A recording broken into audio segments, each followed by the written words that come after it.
Welcome to Samba Samba. Enjoy the video. In this video, I will explain how to make veggie noodle soup. First, let's gather our ingredients. You'll need a colorful assortment of fresh vegetables like crisp carrots, tender celery, and vibrant spinach.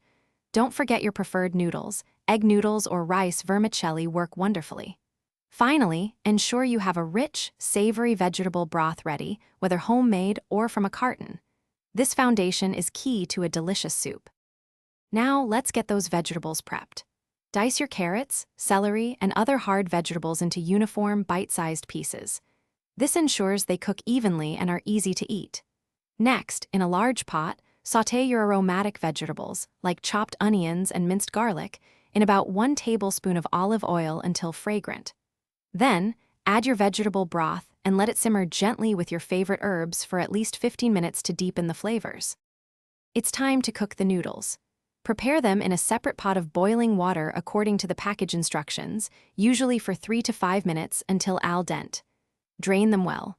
While the noodles cook, add your softer vegetables, such as spinach or kale, to the simmering broth during the last few minutes.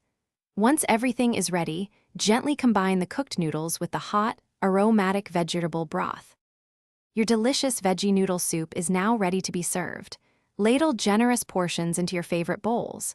For an extra touch, garnish with fresh cilantro, a squeeze of lime juice, or a sprinkle of red chili flakes for a little kick. This warm, comforting meal is perfect for any day. Remember to check the description below for a link to the Owala water bottle and other great deals. Enjoy every spoonful. Thanks for watching. Consider subscribing if we helped you.